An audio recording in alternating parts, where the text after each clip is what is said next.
Inilah detik-detik penangkapan 3 pengedar narkoba yang dilakukan anggota Subdit 3 Ditres Narkoba Polda Riau di Jalan Arifin Ahmad, Kecamatan Medan Kampai, Kota Dumai, Riau.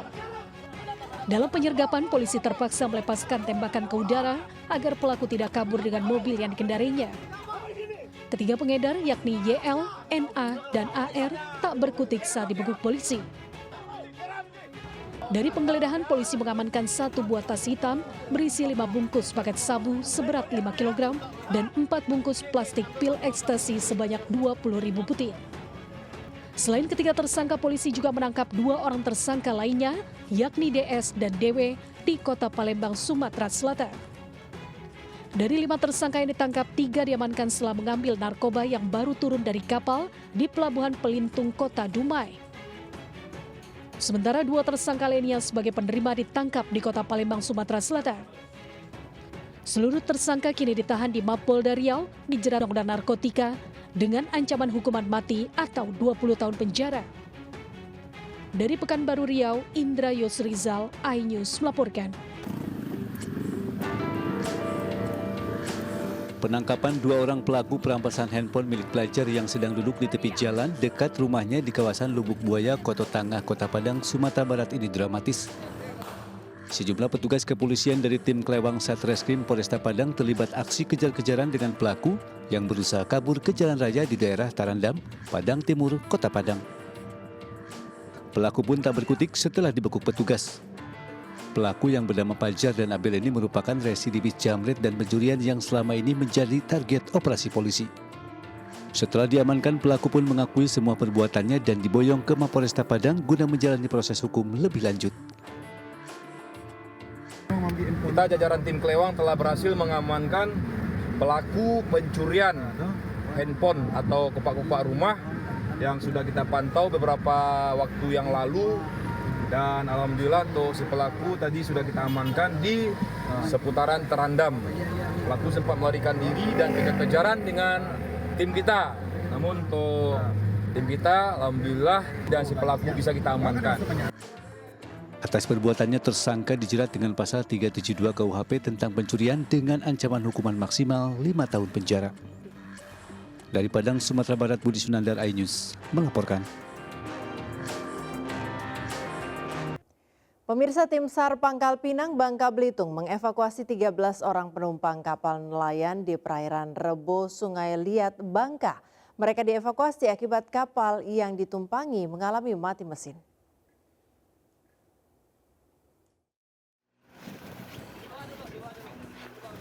Tim SAR Pangkal Pinang berhasil melakukan evakuasi terhadap 13 penumpang kapal KM Sinar Jaya di perairan sekitar Rebo, Kabupaten Bangka, Provinsi Kepulauan Bangka Belitung. Mereka dievakuasi lantaran kapal yang mereka tumpangi mati mesin. Untuk mengevakuasi para nelayan ini, Kansar Pangkal Pinang melibatkan 1 tim rescue yang terdiri dari rescue Kansar PKP dan ABKKN SAR karena menggunakan rigid buoyan tibut. Sebelumnya kapal yang mengangkut 9 orang pemancing dan 4 orang ABK kapal ini berangkat untuk pergi memancing pada Sabtu pagi kemarin. Namun pada saat akan kembali bertolak menuju pelabuhan Pangkal Balam, pada sore harinya kapal tidak dapat dihidupkan dan mengalami mati mesin sebelum akhirnya diselamatkan tim SAR. Usai dievakuasi, para pemancing dan ABK kapal ini dibawa ke pelabuhan Pangkal Balam, Kota Pangkal Pinang. Melakukan evakuasi kepada KM Sinar Jaya yang mengalami mati mesin dan seluruh 9 orang yang berada di kapal pemancing tersebut telah berhasil dievakuasi dan kapal tersebut yang mati mesin berhasil dihidupkan kembali. Selanjutnya kami bawa menuju ke Pelabuhan Pangkal Balam. Tim SAR Pangkal Pinang juga mengimbau kepada seluruh nelayan untuk senantiasa memperhatikan kondisi kapal dan peralatan sebelum melaut. Selalu pastikan semua sistem mesin berfungsi dengan baik dan siap digunakan. Nelayan diingatkan untuk selalu menjaga keselamatan dan memperhatikan faktor-faktor yang dapat mempengaruhi keamanan di laut. Dari Pangkal Pinang, Bangka Belitung, Haryanto, iNews melaporkan. Hujan yang mengguyur wilayah Kabupaten Tasikmalaya, Jawa Barat mengakibatkan tebing di Salau, Kabupaten Tasikmalaya longsor dan menutup akses jalan nasional yang menghubungkan Tasikmalaya Garut. Akibatnya jalur Tasikmalaya Garut sempat tertutup material longsor menyebabkan antrean kendaraan di kedua arah.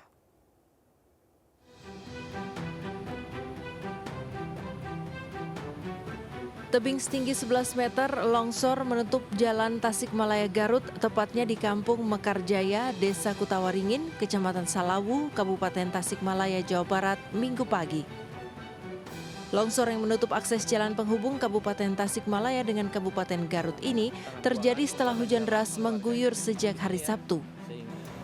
Akibatnya, antrian panjang kendaraan terjadi dari Tasikmalaya menuju Garut maupun sebaliknya. Untuk membuka akses jalan nasional, sebuah alat berat dikerahkan untuk mengevakuasi material longsoran. Petugas BPBD, Tagana, TNI Polri, petugas pemadam kebakaran, dan warga bahu-membahu membersihkan material longsor yang menyebabkan jalanan licin. Jadi longsor sekitar jam 5 pagi tadi pagi, dan karena hujan turun dari semalaman, alhamdulillah pagi hari ini kita sudah mulai evakuasi dan buka tutup kendaraan sudah dilakukan upaya. Seberapa besar sebenarnya longsor yang terjadi, Pak? Longsor terjadi sekitar 11 meter dari atas sampai ke jalan dan menutup jalan. Akhirnya sudah dilakukan upaya evakuasi. Setelah material longsor berhasil dievakuasi, jalur Tasikmalaya Garut akhirnya bisa kembali dilalui oleh kendaraan dengan sistem buka tutup. Longsor diduga terjadi akibat tumpukan material tanah bekas pembuatan jalan di atas bukit yang disimpan oleh warga terbawa air hujan. Tidak ada korban dalam kejadian ini. Dari Tasikmalaya, Jawa Barat, Asep Juharyono, iNews melaporkan. Tebing longsor juga terjadi di Kabupaten Blitar, Jawa Timur. Sebanyak 4 orang tertimbun tebing longsor setinggi 40 meter. 1 orang berhasil diselamatkan, namun 3 orang masih dalam pencarian.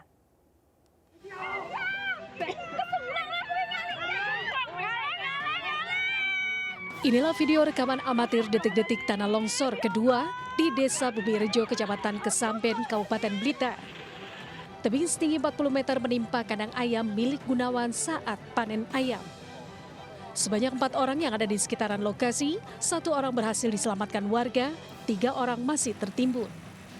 Untuk mengevakuasi ketiga korban yang masih tertimbun, petugas menerjunkan 2 alat berat. Curamnya tebing dan kontur tanah yang gambut menyulitkan petugas untuk melakukan evakuasi.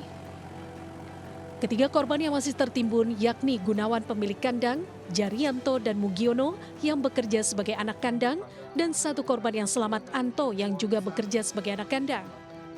Pada saat longsor pertama, masyarakat membantu menolong dan berhasil menolong 1 orang, saudara Anto itu. Ketika sudah berhasil mengamankan saudara Anto, tiba-tiba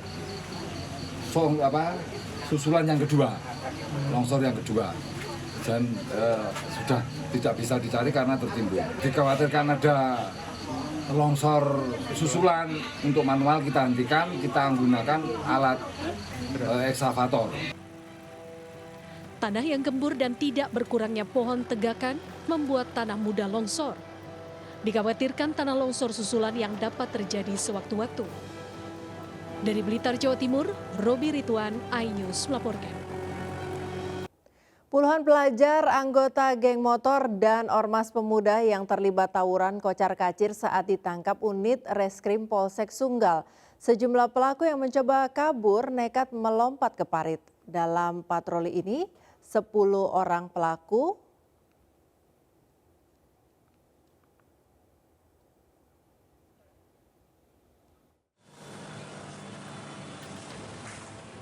Puluhan pelajar anggota geng motor terlibat tawuran dengan kelompok pelajar yang menggunakan seragam ormas pemuda di Jalan Gagak Hitam, Medan, Sumatera Utara. Namun baru hendak menyerang lawannya, puluhan pelajar ini disergap unit Reskrim Polsek Sunggal bersama tim patroli Perintis Persisi Samapta Polrestabes Medan. Alhasil puluhan pelaku tawuran ini pun kocar-kacir mengetahui kedatangan polisi. Beberapa bahkan sampai terjatuh dan menabrak petugas sebelum akhirnya ditangkap. Sejumlah pelaku lain berusaha kabur dengan melompat ke parit. Namun petugas terus mengejar dan memaksa mereka keluar dari parit untuk digiring ke mobil patroli.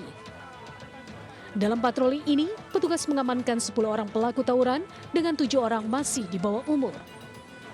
9 unit sepeda motor tanpa dokumen berikut senjata tajam yang digunakan tawuran ikut diamankan petugas. Di antara yang kita amankan itu ada 1 orang yang membawa sajam. Anak-anak ini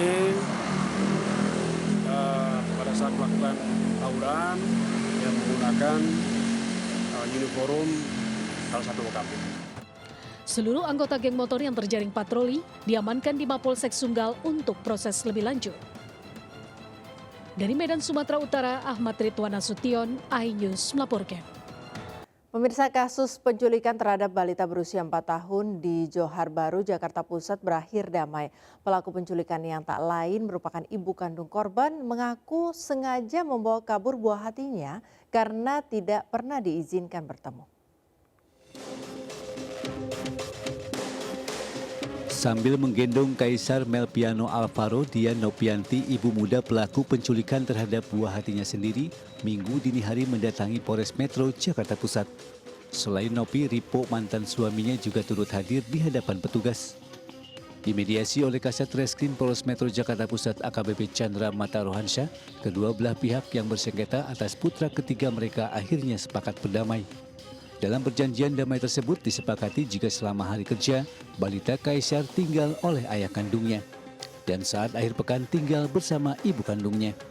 Dian Nopianti menuturkan alasan dirinya nekat membawa kabur Kaisar lantaran tidak pernah diberi kesempatan untuk bertemu dengan buah hatinya itu.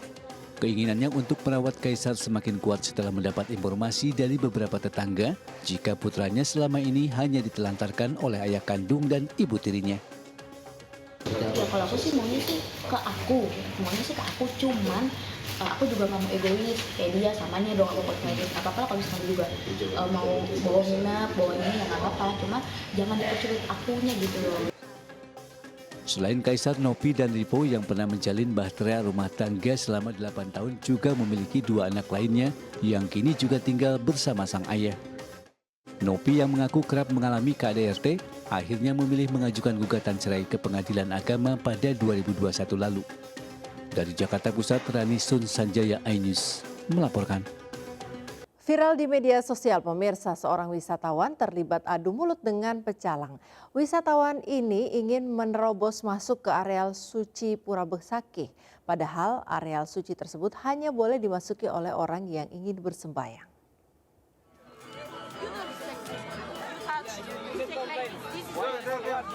Viral di media sosial, seorang turis wanita berambut pirang mengamuk saat ditegur pecalang karena tidak diperkenankan masuk ke area suci di Pura Besakih.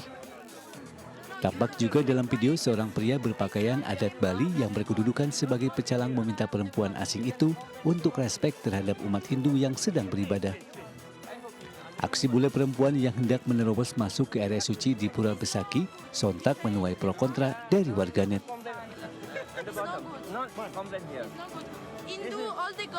Padahal secara jelas wisatawan terlebih yang tidak memakai pakaian adat lengkap atau yang bertujuan tidak bersembahyang tidak diperbolehkan masuk ke area suci Pura Besakih.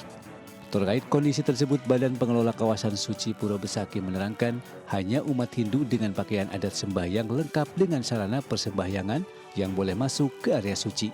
Wisatawan hanya diperbolehkan mengunjungi kawasan luar pura. Penjelasan terkait hal ini sudah ada saat pembelian tiket. Para wisatawan sudah diberikan pemahaman batasan area kunjungan. Namun wisatawan tersebut diduga ngeyel dan memaksa ingin menerobos sehingga dihalau oleh pecalang. Yang dari awal, dari pos wisatawan registrasi, tidak ingin didampingi oleh pemandu lokal. Kemudian wisatawan tersebut memasuki areal Mandala 4 Pura Besakih Agung dan dihalau untuk diarahkan keluar dari areal Mandala 4 Pecalang Pura, namun wisatawan asal Italia tersebut sempat menolak untuk protes. Dari Karangasem, Bali, Yunda Alista, iNews melaporkan. Tak terima dengan kematian seorang balita berusia 2 tahun yang meninggal dunia usai disuntik bius sebelum melakukan operasi bibir sumbing. Pihak keluarga akhirnya mengamuk dan membawa jasad bayi itu ke rumah sakit di tempatnya hendak dioperasi. Keluarga tidak terima karena setelah disuntik bius, tubuh si balita membiru hingga kemudian meninggal dunia.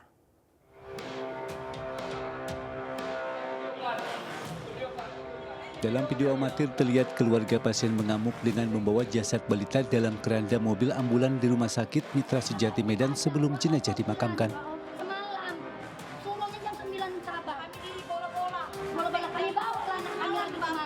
Keluarga mendatangi rumah sakit itu untuk meminta pertanggungjawaban karena setelah meninggal, pihak rumah sakit tidak memberikan kepastian apa penyebab kematian anaknya.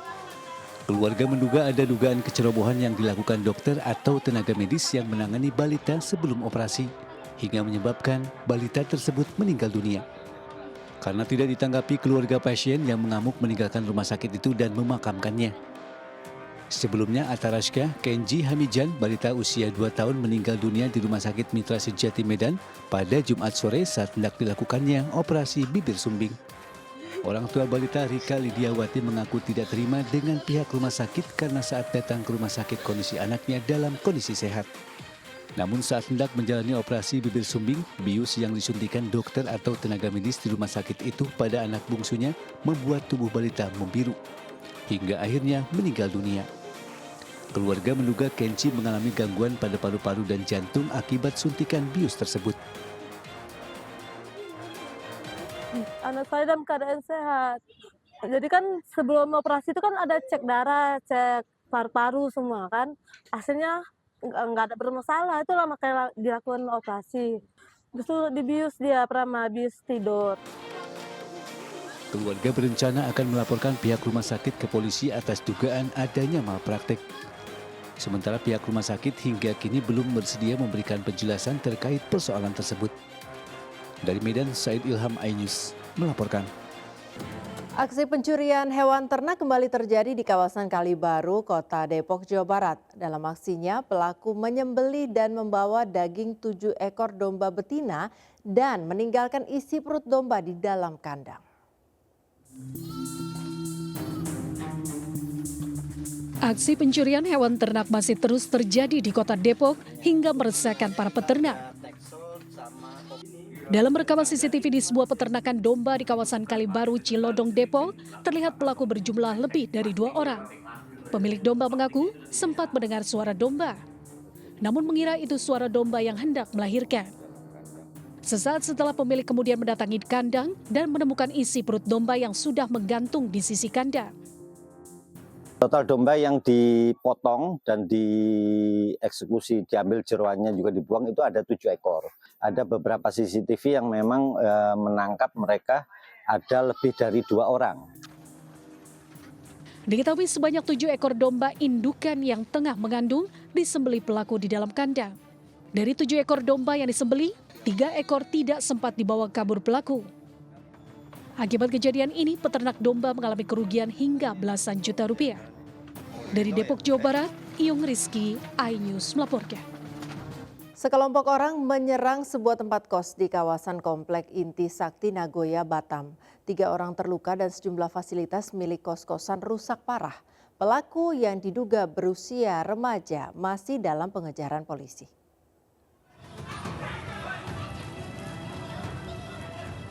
Pengerusakan dan penganiayaan terjadi di sebuah rumah kos di Komplek Intu Sakti Nagoya, Batam.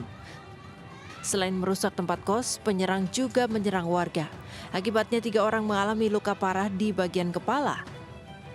Dari keterangan korban dan warga sekitar, pelaku penyerangan diperkirakan berjumlah belasan orang, diduga masih remaja.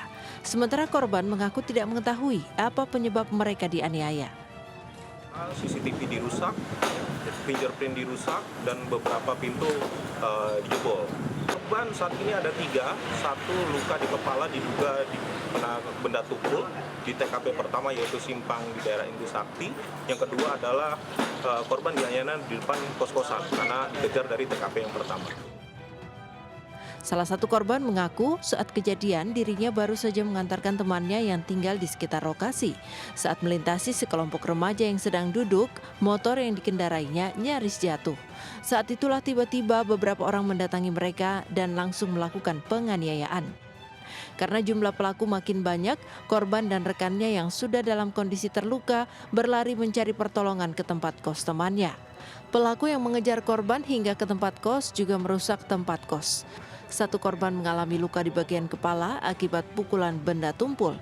Sementara 2 rekan korban juga mengalami luka di bagian kepala, kaki, dan dada. Cuman orang itu bilang lari aja bang, lari saya habis diterjang dikerubukin. Pas dikebukin di lokasi itu 2. Baru kawan aku lari ke sini, di sini baru dikebukin lagi. Saat ini polisi masih memburu para pelaku yang diduga berjumlah lebih dari 15 orang. Dari Batam, Kepulauan Riau, Gusti Yenosa, iNews melaporkan. Pemirsa, seorang wanita muda ditemukan tewas mengenaskan di kamar mandi sebuah kos di Duku Randu Kuning, Kabupaten Pati, Jawa Tengah. Diduga wanita tersebut dibunuh dan pelaku masih dalam pengejaran polisi.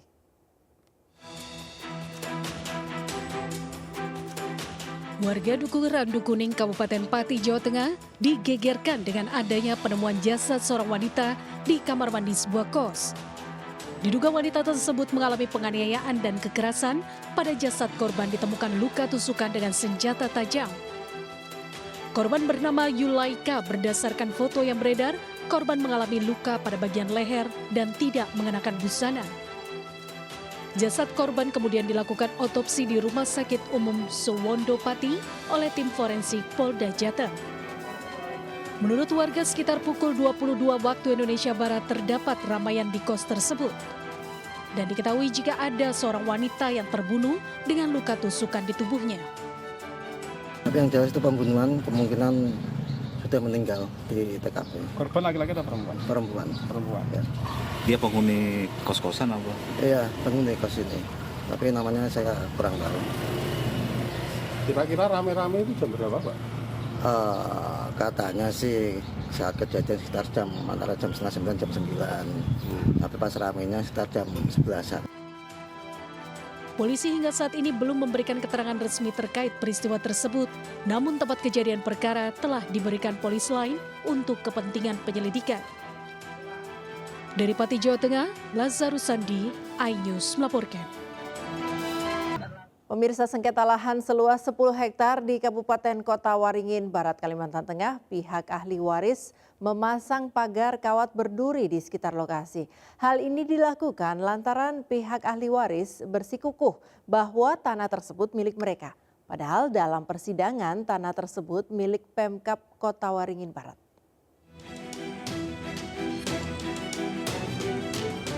Kasus sengketa lahan antara ahli waris Breta Ruswanda melawan Pemkab Kota Waringin Barat kembali mencuat.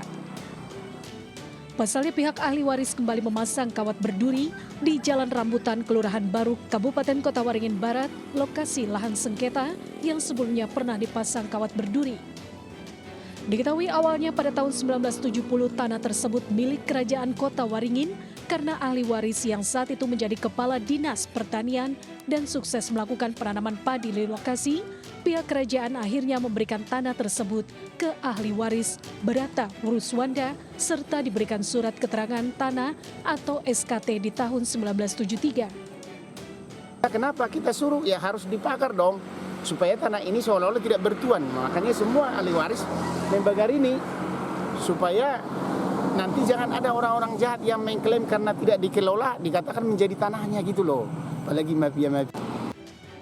Sementara itu pihak Pemkab Kota Waringin Barat mengatakan jika pihak Pemkab Kobar sudah mengetahui terkait pemasangan pagar berduri di lokasi tanah 10 hektar oleh ahli waris Breta Ruswanda, saat ini Pemkab tengah mengambil langkah-langkah terkait hal tersebut. Oke, itu nanti akan dibicarakan di unsur pimpinan ya. Nanti karena itu sudah berproses, kita ikuti prosesnya. Nah, itu prosesnya. Nanti ada langkah-langkah yang akan kita maksudnya langkah-langkah yang mengikuti proses itu kan. Dari Pangkalan Bun, Kota Waringin Barat, Kalimantan Tengah, Sigit Zakwan Pamungkas, iNews melaporkan. Sementara itu pemirsa, sebuah rumah mewah di kawasan Kemang, Jakarta Selatan beralih surat kepemilikan lewat modus menurunkan daya listrik oleh mafia tanah. Terduga mafia tanah yakni Santoso Halim juga merupakan pengemplang utang ratusan miliar rupiah.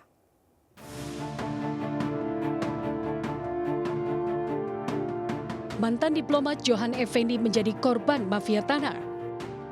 Rumahnya di kawasan Kemang, Jakarta Selatan tiba-tiba dijual tanpa sepengetahuannya dan suratnya pun dipalsukan.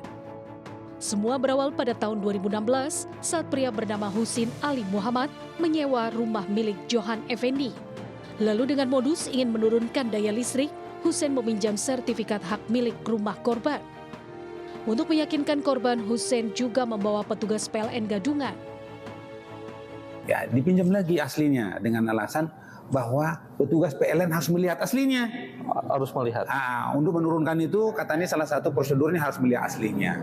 Percaya dia. Dan dibawalah petugas PLN-nya. Dibawa petugas PLN dengan baju PLN. Baju PLN. Petugas PLN tanda kutip maksudnya ya Bang, karena itu sebenarnya bukan petugas PLN ya. Bukan, palsu karena dandanin aja dia. Iya. Jadi setelah itu diserahkanlah yang asli di lobi rumahnya. Dibawa yang asli ini, dibawa ke dalam, tapi ditukarlah dengan sertifikat yang sudah dipalsukan sebelumnya. Karena sebelumnya udah pernah minjam fotokopian. Karena sebelumnya sudah pinjam fotokopian. Setelah SHM dipalsukan, rumah kemudian dijual ke Santoso Halim seharga 15 miliar rupiah yang belakangan diketahui hanya ditransfer 8 miliar rupiah ke pelaku Husin Ali. Korban sempat meminta pemblokiran SHM ke BPN. Namun BPN membuka pemblokiran setelah ada sosok yang berpura-pura mengaku korban datang ke BPNS. Dicabutlah blokir itu, jadi tanpa melalui sesuai prosedur, mestinya harus dikonfirmasi kepada Johan Effendi yang asli yang melakukan pemblokiran. Tapi hal itu tidak dilakukan. Korban kemudian melaporkan dugaan persekongkolan jahat yang melibatkan Santoso Halim, Husin Ali Muhammad, dan sejumlah pelaku lainnya ke polisi. Selain Husin Ali divonis 5 tahun penjara karena terbukti memalsukan surat, sementara Santoso Halim masih diproses hukum. Namun dalam kasus mafia tanah lainnya, Santoso divonis 3 tahun penjara. Dan hingga kini, Santoso tidak diketahui keberadaannya. Saat diminta klarifikasi terkait dugaan keterlibatan kasus mafia tanah, Santoso juga tidak merespon. Tim Liputan iNews melaporkan.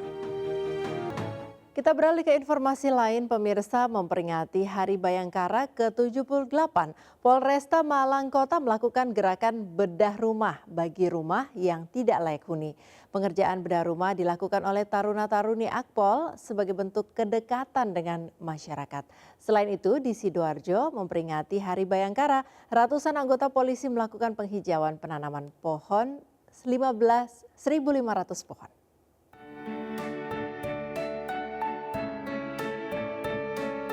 Taruna-taruni dari Akademi Kepolisian Angkatan 57 Batalion Adi Wiratama melakukan kegiatan sosial bedah rumah tak layak huni di Jalan Candi, Kecamatan Sukun, Kota Malang.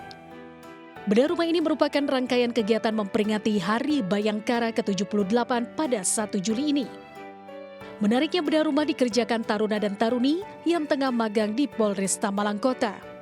Dipilihnya taruna-taruni untuk proses pengerjaan bedah rumah agar mereka dekat dengan masyarakat.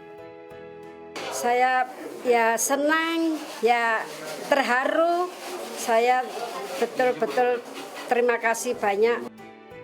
Pemilik rumah mengaku senang lantaran sudah tinggal puluhan tahun, namun rumahnya tidak pernah diperbaiki terkendala dana. Mengadakan bakti sosial, hal-hal yang seperti ini yang lebih mengena dan bisa mendekatkan diri langsung kepada masyarakat. Inilah rumah hasil dari bedah rumah dan langsung diserah terimakan kepada pemiliknya. Sementara di Sidoarjo, Jawa Timur, seiring tingginya harga sejumlah barang kebutuhan pokok, jajaran kepolisian di Polresta Sidoarjo gelar acara membagikan ratusan sembako gratis kepada sejumlah kalangan ibu rumah tangga. Tidak hanya sembako, ribuan karung pupuk berikut 5 unit traktor dan beasiswa anak petani diberikan dalam rangkaian acara peringatan HUT Bayangkara ke-78. Tak hanya itu, digelar juga aksi penanaman 1.500 pohon yang dilakukan di bumi perkemahan Krembung Sidoarjo. Harapannya apa nih sekarang, Mbak? Semoga polisi makin sukses, bisa mengayomi masyarakat. Terjalin komunikasi dan kedekatan dengan masyarakat sekitar dalam bentuk bakti sosial yang kami lakukan, sehingga sinergi dan kebersamaan dalam menjaga kondisivitas wilayah di Kabupaten Sidoarjo dapat berjalan dengan kondusif. Melalui aksi sosial ini diharapkan masyarakat bisa bekerja sama dengan Polri dalam mewujudkan suasana yang aman dan kondusif, khususnya jelang pilkada yang akan berlangsung pada akhir tahun ini. Dari Malang dan Sidoarjo, Jawa Timur, Tim Liputan iNews melaporkan. Pemirsa, Anda pernah tahu salah satu jenis seafood yakni kupang Ya, kupang biasa dimakan dengan olahan petis, tapi di Sidoarjo, Jawa Timur, kupang disajikan dalam bentuk kupang lontong. Seperti apa kelezatannya? Berikut liputannya.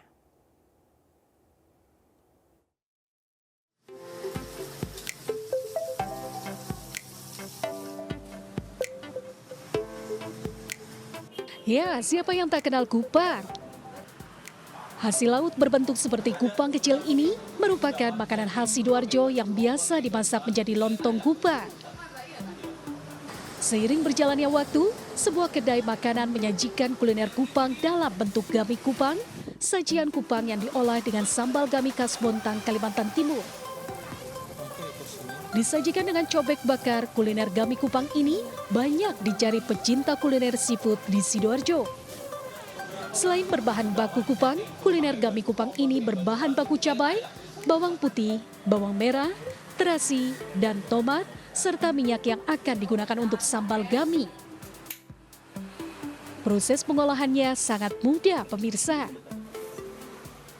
Cabai dan bawang putih ditumbuk dicampur terasi, kemudian bawang merah dan tomat diiris kasar, dimasukkan ke dalam cobek, ditambah minyak, lalu dibakar. Setelah itu, kupang yang telah direbus dituang di atasnya. Wow, lontong kupang siap disantap. Dalam satu hari, pemilik warung biasa menjual lebih dari 2 kg kupang seharga Rp17.000 per porsinya, lengkap dengan nasi putih. Biasanya itu kan kupang itu kan sama lontong ya, lontong kupang lah kalau di Sidoarjo. Tapi di sini ada menu baru, jadi menunya sambal gami. Dan di situ buat saya interesting gitu. Ini makanan apa? Ternyata enak juga gitu dan pas di lidah saya. Kita berpikir bahwa kita ada di Sidoarjo yang produk hasil buminya adalah kupang, daging juga. Jadi kita akhirnya mencoba untuk membuat menu kupang, gami kupang. Anda tertarik untuk menikmati kuliner gami kupang? Apa salahnya mampir ke warung gami kupang, dijamin ketagihan. Dari Sidoarjo, Jawa Timur, Pramono Putra, iNews melaporkan. Pemirsa, sebuah kafe di Desa Tamiajeng, Kabupaten Mojokerto menyediakan menu dan masakan tradisional. Sambil menikmati makanan, kafe di lereng Gunung Penanggungan ini menyuguhkan suasana alam teras ring, layaknya di Ubud, Bali.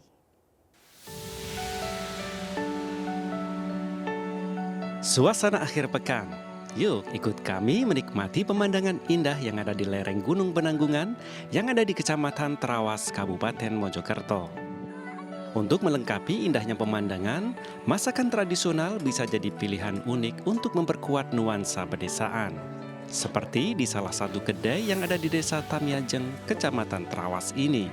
Pengunjung diajak bernostalgia dengan menikmati makanan khas Nusantara yang diolah menggunakan tungku kayu bakar. Yang paling menarik, saat sesi makan, pengunjung bebas memilih tempat favorit yang tentunya memiliki latar dan pemandangan hijaunya perbukitan. Pemilihan lokasi makan ini menentukan karena sebagian besar pengunjung menjadikan lokasi makan sebagai tempat bersuah foto bersama keluarga. Dari Surabaya, Pak. Mau coba suasana baru di tempat sini karena di Surabaya kan panas. Terus habis itu di sini juga hawanya bagus buat refreshing. Pihak pengelola kedai makan ini menyebut konsep ala tempo dulu yang dipadu dengan hijaunya pemandangan jadi daya tarik utama di mata pengunjung. Konsepnya Nusantara dengan menyajikan masakan tradisional. Pengunjung yang di sini jadi bisa mengambil secara langsung, terus setelah mengambil makanan bisa pilih ya tempat duduknya ada gazebo. Jadi di sini tempat duduknya didominasi lesehan, langsung menghadap sawah terasiring. Jadi ala-ala Ubud. Nah, untuk Anda yang sedang berencana atau berada di sekitar Mojokerto, tidak ada salahnya mencoba sensasi makan dengan pemandangan gunung dan sawah yang ada di Kecamatan Trawas, Kabupaten Mojokerto. Dari Kabupaten Mojokerto, Jawa Timur, Solahuddin, iNews melaporkan.